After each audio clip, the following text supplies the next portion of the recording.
दोस्तों पुलिस थाने का investigation officer SI या एसआई क्या कर सकता है क्या नहीं कर सकता है। दोस्तों किसी भी क्रिमिनल केस के मामले में जो उसकी जांच होती है, जो संबंधित थाने का अक्सर कोई भी एसआई या एसआई होता है वो लोगों से संपर्क करता है, इन्वेस्टिगेशन करता है, संबंधित लोगों के बयान दर्ज करता है, एविडेंस इकट्ठा करता है। और ज्यादातर लोगों का मानना होता है कि एसआई एफआईआर में किसी का भी नाम जोड़ सकता है या फिर नाम काट सकता है, किसी को भी गिरफ्तार कर सकता है, कोर्ट में चालान पेश कर सकता है। दोस्तों आज इस वीडियो में हम लोग समझने वाले हैं कि police department investigation officer SI या एसआई क्या कर सकता है क्या नहीं कर सकता है। दोस्तों जय हिंद, नमस्कार, मैं एडवोकेट आशीष मिश्रा। लाइक कर दीजिएगा, शेयर कर दीजिएगा, सब्सक्राइब कर दीजिएगा ताकि इन्फॉर्मेशन और लोगों को मिल सके। दोस्तों वही बढ़ते हैं वीडियो की तरफ। दोस्तों भारतीय नागरिक सुरक्षा संहिता की धारा 188 से 190 में यह व्यवस्था की गई और यह सुनिश्चित करती है कि जांच के बाद पुलिस और मजिस्ट्रेट के बीच में एक सुव्यवस्थित प्रक्रिया हो। दोस्तों और यह प्रावधान ये सुनिश्चित रहे कि जांच का जो भी परिणाम है उचित तरीके से रिपोर्ट किया जाए। दोस्तों और आरोपी को पर्याप्त सबूत न मिलने पर रिहा किया जाए और अगर पर्याप्त सबूत है तो उसे मजिस्ट्रेट के पास में भेजा जाए 24 घंटे के अंदर। उस पर पूरा ब्रीफ वीडियो है, जाकर आप पढ़ सकते हैं, दोस्तों देख सकते हैं।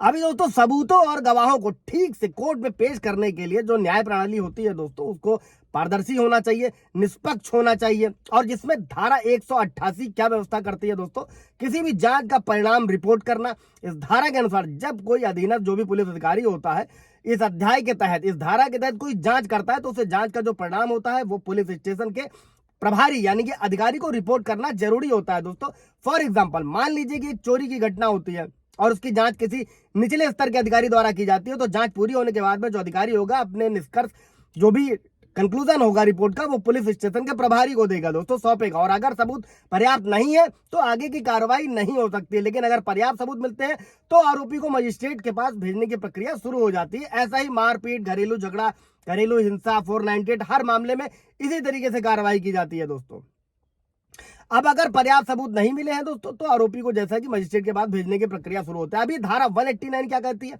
अपर्याप्त सबूत होने पर यानी कि सबूत नहीं है तो आरोपी की रिहाई। धारा 189 ये कहती है दोस्तों कि अगर जांच के बाद पुलिस स्टेशन का जो प्रभारी है या अधिकारी अगर उसे पता चलता है कि पर्याप्त सबूत या संदेह के आधार नहीं है दोस्तों, ताकि आरोपी को मजिस्ट्रेट के पास भेजा जा सके, यानी कि सबूत नहीं है मजिस्ट्रेट के पास ले जाने के लिए, तो अगर आरोपी हिरासत में है तो उसे रिहा कर दिया जाएगा। लेकिन रिहाई से पहले एक आरोपी से एक बांड या जमानत पर हस्ताक्षर कराया जाएगा। इसी वजह से पुलिस से लोग बहुत ज्यादा डरते हैं। दोस्तों ये वीडियो इसीलिए आप लोगों के लिए जिसमें वो मजिस्ट्रेट के सामने पेश होने का वादा करेगा। और यह धारा यह सुनिश्चित करती है कि सबूतों की कमी के कारण जो भी निर्दोष व्यक्ति को अनावश्यक रूप से हिरासत में न रखा जाए, लेकिन भविष्य में जरूरत पड़ने पर, आवश्यक होने पर उसकी उपस्थिति सुनिश्चित की जा सके। दोस्तों फॉर एग्जाम्पल दोस्तों अगर कोई सार्वजनिक शांति यानी कि पब्लिक डिस्टर्बेंस का आरोप है और जांच के बाद अधिकारी को पता है कि सबूत कमजोर है, इस स्थिति में आरोपी को जमानत पर रिहा किया जाता है, लेकिन उसे यह वादा करना होता है कि वो मजिस्ट्रेट के सामने पेश होगा और आगे की कार्यवाही की आवश्यकता हुई तो वो मौजूद रहेगा। इसके बाद धारा 190 क्या कहती है दोस्तों, पर्याप्त सबूत होने पर कार्रवाई। अगर जांच में पर्याप्त सबूत या संदेह के उचित आधार मिलते हैं तो धारा 190 के तहत जो पुलिस स्टेशन का प्रभारी है या अधिकारी है आरोपी को मजिस्ट्रेट के पास में भेजेगा दोस्तों, जो कि आरोपी पर लगे आरोपों की सुनवाई यानी कि ट्रायल करने और उसे मुकदमे के लिए भेजने का अधिकार रखता है। दोस्तों अगर अपराध, ये जो गिरफ्तारी हो रही है, अगर अपराध अवेलेबल है दोस्तों तो आरोपी जमानत पा सकता है, और अगर अधिकारी उससे जमानत लेकर उससे मजिस्ट्रेट के सामने पेश होने का आदेश देगा, और अगर आरोपी हिरासत में नहीं है तो पुलिस अधिकारी उससे सुरक्षा के तौर पर बॉन्ड लेगा ताकि वो मजिस्ट्रेट के सामने भविष्य में पेश हो। और इसकी भी सबसेक्शन 4 है दोस्तों कि सबसे पहला आरोपी को भेजना या सुरक्षा, अगर पर्याप्त सबूत मिलते हैं और अपराध गैर जमानती है तो आरोपी को मजिस्ट्रेट के पास में भेजा जाएगा। अगर अपराध जमानती है तो आरोपी से जमानत ली जा सकती है और उसे मजिस्ट्रेट के सामने पेश होने के लिए रिहा किया जाता है। फॉर एग्जाम्पल उदाहरण के तौर पर भी समझ लीजिएगा दोस्तों कि मान लें कि किसी व्यक्ति पर हमले का आरोप है और अगर जांच में पर्याप्त सबूत मिलते हैं तो आरोपी को मजिस्ट्रेट के पास में भेजा जाएगा, और अगर अपराध जमानती है तो आरोपी जमानत दे सकता है तो उसे जमानत पर रिहा किया जाएगा दोस्तों, ताकि वो मजिस्ट्रेट के सामने पेश हो सके।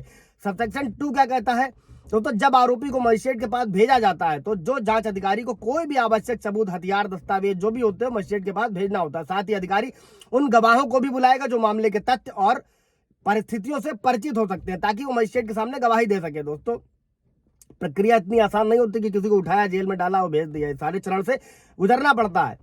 अब अगला दोस्तों सबसेक्शन 3 क्या कहता है दोस्तों, अगर बॉन्ड में जब भी जिसको जमानत पर रिहा किया जा रहा है तो मजिस्ट्रेट उसमें उसका विवरण पूरी तरीके से लिखेगा। अगर दूसरी कोर्ट में स्थानांतरित करना है तो गवाहों को पहले से सूचित कर दिया जाएगा कि वो जान सके कि उन्हें अदालत में कब पेश होना है।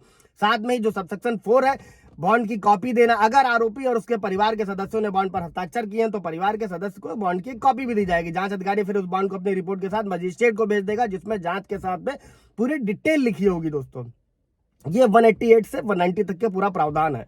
कोई सवाल जवाब होगा दोस्तों तो कमेंट में पूछ लीजिएगा, क्लियर कर दिया जाएगा। Thank you.